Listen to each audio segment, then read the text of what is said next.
Islam menyuruh kita untuk menjadi orang yang kaya. Kaya memiliki materi yang sumbernya jelas dari hal-hal yang halal. Dari mana dalilnya Ustaz?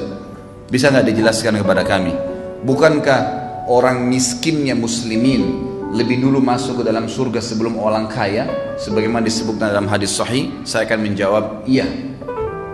Dan ulama merincikan kenapa orang miskin lebih dulu masuk ke dalam surga, karena hisab mereka lebih cepat. Bukan berarti mereka mengalahkan orang-orang yang kaya.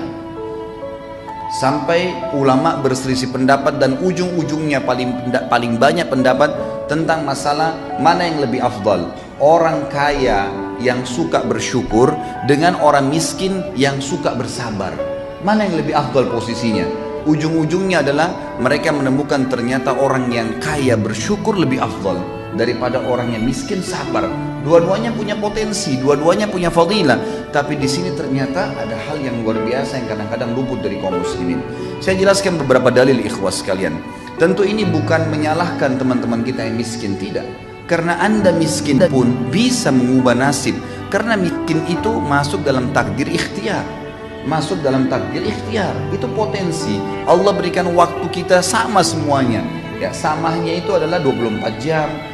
Semua punya mata dua, punya kuping dua, tangannya dua, kakinya dua. Semua punya potensi yang sama. Waktunya sama-sama 24 jam. Sama-sama lahir dari rahim seorang ibu. Kenapa kok ada orang yang maju dan ada orang yang tidak maju? Ini yang butuh kita ya korek. Apa kira-kira rahasianya? Apa kira-kira rahasianya? Ternyata dalam Islam banyak sekali dalil yang mendongkrak kita untuk menjadi orang yang sukses dunia dan juga akhirat. Saya angkat pertama misalnya dalilnya, ulama mengatakan rukun Islam itu ada 5, semuanya wajib. Tetapi 5 rukun Islam ini dari syahadat, sholat, zakat, puasa Ramadan dan haji, semuanya wajib, cuma dibagi 3 lagi oleh para ulama. Yang pertama adalah wajib, tidak ada toleransi di situ, tampaknya pasti kafir. Itu adalah syahadat dan sholat. Ini jelas, mutlak. Syahadat, tanpa syahadat seseorang itu dikatakan kafir. Dia tidak syahadat, oleh syahadat dia jadi muslim. Kecuali lahir dalam keadaan Islam, berarti dianggap sudah terwariskan dari orang tuanya. Karena otomatis orang tuanya akan selalu mengajarkan kepadanya masalah syahadat. Kalau masalah sholat, yang meninggalkan secara pembangkangan, sebagaimana ulama mengatakan hukum tarkus sholah amdan wa jahdan, sengaja dan membangkang, itu kufur. Sebagaimana sabda Nabi SAW, al-ahdu ladhi bainana bainahum tarkus salat faman taraka faqad kafar. Perbedaan dasar antara kami dengan orang-orang kafir adalah salat. Siapa yang meninggalkannya maka dia telah kufur. Yang kedua, ikhwan dan akhwat sekalian, rahiman rahimakumullah, adalah rukun Islam yang wajib tapi masih bisa diganti di waktu yang lain. Kalau orang itu punya udzur syar'i, puasa Ramadan, kita tahu kalau orang musafir, sakit, wanita haid dan seterusnya, ada udzur-udzur syar'i masih bisa diganti, tapi harus diganti. Allah mengatakan dalam Al-Quran, a'udzubillahi minasyaitonirrajim, fa'iddatu min ayyamin ukhar. Gantilah di hari-hari yang lain, ada toleransinya. Yang ketiga yang jadi saksi bahasan kita, wajib tapi bagi yang mampu, zakat dan haji. Perhatikan apa kata para ulama. Banyak orang Islam salah faham dengan 2 rukun ini. Pada saat mereka tidak punya pendapatan, mereka tidak capai nisab atau haul. Nah, nisab terutama secara khusus, masalah hartanya tidak mencapai 85 gram emas dalam 1 tahun masa penyimpanan harta, dia menganggap dirinya tidak akan pernah perlu memikirkan masalah rukun Islam ini. Nggak usah pikir zakat deh, saya tiap tahun biar terima zakat saja. Ini pemahaman yang salah. Oh, kalau pergi haji biayanya mahal, ya udah saya kayaknya nggak, udah pendapatan gaji saya cuma 1 juta sebulan, 2 juta sebulan, kayaknya saya nggak mungkin pergi haji deh, biayanya sampai 70-80 juta kalau NH plus, maka mungkin saya tidak akan pernah haji. Ini pemahaman yang keliru sekali, karena dia akan memvakumkan dirinya dan tidak mau mencapai target itu. Padahal sebenarnya seorang muslim, kata ulama, wajib baginya minimal niat, mengatakan, ya Allah, mudah-mudahan satu waktu berdoa kepada Allah, saya dari tadinya menerima zakat, memberikan zakat. Bukan mustahil Allah ganti keadaannya. Lalu dia ikhtiar memasang program, kalau tahun ini saya terima zakat, tahun depan saya ingin memberikan zakat. Dengan niat yang saleh, niat yang baik, maka akan Allah SWT mudahkan jalannya, dan dia juga akan menjadikan atau mengatur program-program agar bisa mengeluarkan zakat. Tahun depan belum bisa, tahun depannya lagi. Yang penting ya Allah, jangan buat saya meninggal kecuali saya sudah mengeluarkan zakat. Itu sebuah niat yang tulus. Begitu pula dengan haji. Ya Allah, sebelum saya meninggal saya ingin mengerjakan haji tahun depan, 2 tahun lagi, 3 tahun lagi, mulai menabung. Allah SWT berkahi. Berapa banyak orang yang menabung, ikhwah akhwat sekalian, subhanallah, dananya baru 10 juta, tapi karena ada temannya, ada kerabatnya yang tahu dia nabung untuk haji, lalu dilengkapkan pada tahun depannya, sudah kamu pergi haji, saya biayain selebihnya. Itu banyak terjadi. Akhirnya kan terpenuhi rukun Islamnya dengan niat dan tekad yang baik. Ini penting sekali. Dan ini sekaligus mendobrak ya pemahaman umat Islam bahwasanya lebih baik ya dalam keadaan miskin dan susah daripada keadaan kaya. Ini pemahaman yang salah. Dan Anda semua mampu untuk keluar daripada belenggu itu sebenarnya.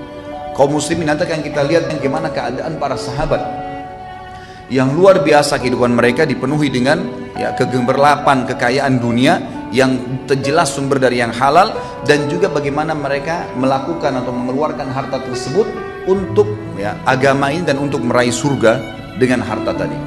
Dalil yang kedua, ikhwah akhwat sekalian, tentang masalah pentingnya orang menjadi orang yang kaya, sebenarnya punya pendapatan. Kaya ini relatif ya, bukan berarti orang sudah punya triliunan rupiah. Kaya itu ulama berikan definisi adalah orang yang sehat badannya, kemudian punya pendapatan yang mencukupi untuk kebutuhan dia, dan juga bisa mengeluarkan untuk sedekah. Itu sudah kaya namanya, karena dia sudah punya pendapatan untuk keluarkan, jadi dia sudah tidak butuh bantuan orang. Itu namanya kaya. Jadi ini relatif, jangan difahamin berarti Ustadz tuntun supaya kita jadi seorang miliarder, bukan itu maksudnya. Tapi Anda sudah punya pendapatan yang mencukupi hidup Anda dan bisa leluasa membantu orang lain walaupun sebatas kemampuan kita. Itu sudah kaya namanya.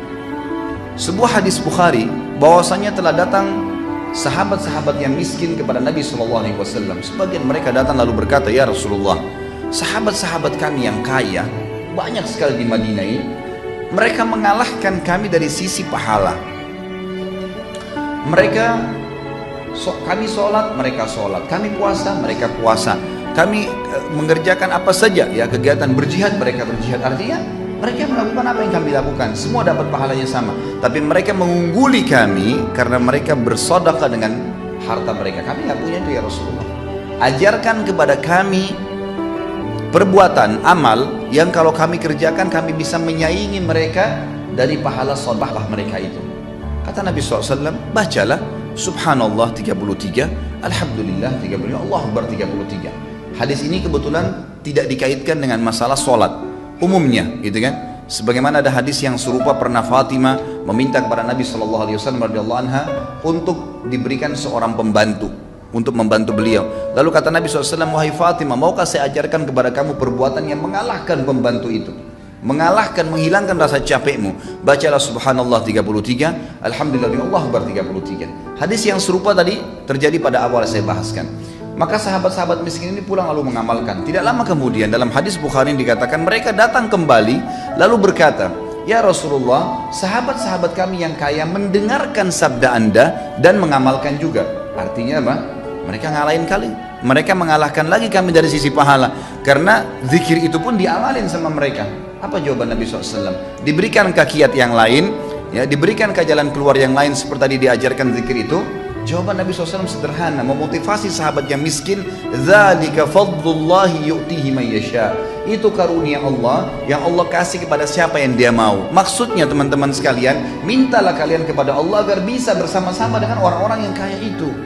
Coba cari karunia-Nya Allah Subhanahu wa taala. Jangan bergerak. Dalam pepatah bahasa Arab dikatakan fa inna haraka barakah, fa inna fi harakatil barakah. Setiap gerak upaya Allah akan nilai dan Allah akan berikan berkah. Yang salah kalau seorang muslim vakum, bahkan kadang-kadang subhanallah kerja di sebuah tempat yang haram, lalu mengatakan saya mau makan apa ya kalau saya keluar dari sini?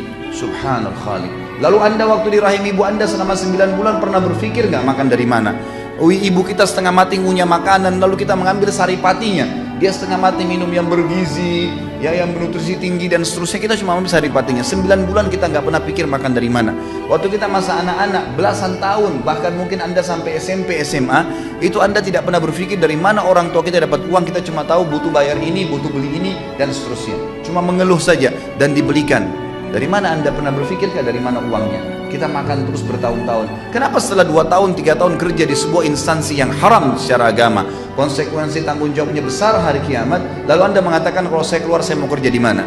Subhanallah, dulu masih bayi, belum punya titel sarjana, tidak pernah takut. Sekarang sudah sarjana ketakutan. Mana iman dan amal saleh kita? Mana keyakinan kepada Allah Subhanahu wa taala? Maka ini harus difahami ikhwan dan akhwat sekalian, bahwasanya Allah Azza wa Jalla akan menentukan dan memastikan janjinya, sebagaimana Allah berfirman, a'udzubillahi minasyaitonir rajim, innallaha la yughayyiru ma biqaumin hatta yughayyiru ma bi anfusihim. Allah enggak akan ubah keadaan satu kaum sampai mereka sendiri mengubah diri mereka. Harus berupaya, berusaha, baru Allah keluarkan, gitu kan? Orang sakit, kata ulama, lebih cepat sembuh dengan dia ikhtiar. Coba tanya, konsultasi sama dokter, minum obat, ikhtiar bertanya, daripada orang yang vakum duduk tidur nanti sembuh sendiri, gitu kan? Pasti berbeda. Maka harus seseorang itu bergerak di dalam agama Islam. Ini jelas sekali. Ini jelas sekali. Baik, contoh yang ketiga, secara rasional saja saya kasih. Masjid ini sekarang, saya ceramah, antum dengar. Kita semua insya Allah dapat pahala kalau ikhlas kepada Allah Subhanahu Wa Taala. Dan semoga Allah tanamkan dalam hati kita keikhlasan itu.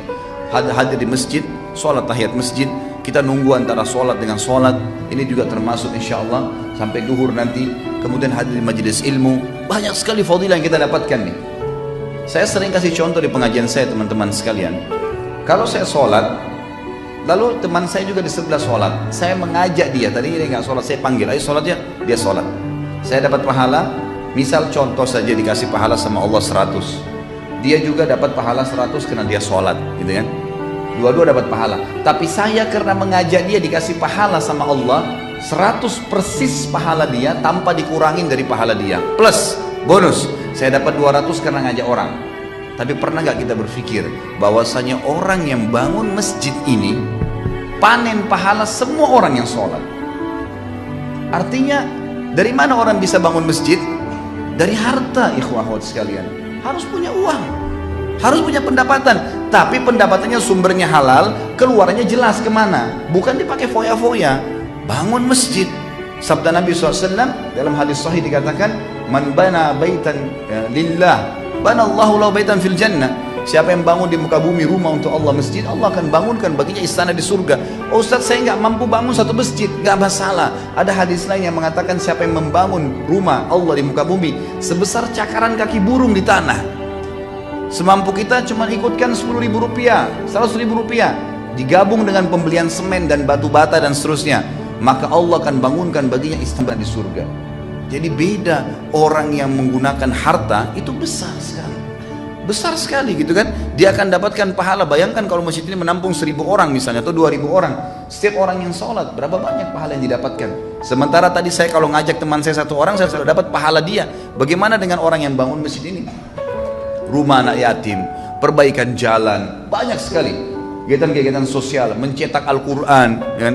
Belum lagi kalau kita bicara jihad di jalan Allah Subhanahu Wa Taala. Dan ini peran yang paling besar dari Uthman bin Affan yang akhirnya membeli surga dengan hartanya, karena beliau luar biasa dalam menginfakkan hartanya. Dan subhanallah, kata kuncinya di sini, Uthman bin Affan tidak punya ijazah dari Amerika ekonomi.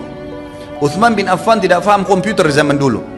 Uthman bin Affan radhiyallahu anhu adalah seorang yang lahir dari Mekah, belum bisa membaca dan menulis, karena masyarakat Mekah itu tidak bisa membaca dan menulis. Tapi kita lihat nanti bagaimana kekayaan yang Allah Azza wa Jalla bukakan karena satu kata kuncinya, sumbernya halal, kemudian rajin berinfak, itu dibukain sama Allah Subhanahu wa taala. Berapa banyak orang yang punya ijazah S1, S2, S3, profesor, biasa saja keadaannya. Berapa banyak orang yang punya perusahaan banyak, besar, mobilnya mewah, tapi pada saat meninggal ternyata utangnya lebih besar daripada asetnya karena terlibat dalam masalah ribawi. Apakah ini dianggap prestasi dunia, ikhwah dan akhwat sekalian? Atau seseorang yang dasarnya memang tidak punya ijazah? Bukan saya katakan Anda vakum, jangan cari ijazah, bukan. Saya ingin membuka wacana, ternyata bukan ijazah yang mendatangkan sebuah rezeki, tapi kita keyakinan kepada Allah Subhanahu wa taala sebagai pemberi rezeki yang akan membuka itu, yang akan Allah Subhanahu wa taala berikan kepada kita. Sumbernya jelas, halal, dan dikeluarkan di jalan Allah, rajin mengeluarkan jalan Allah. Nah, kita yakin titipan dari Allah, maka secara otomatis Allah akan limpahkan ya apa yang sebenarnya kita minta.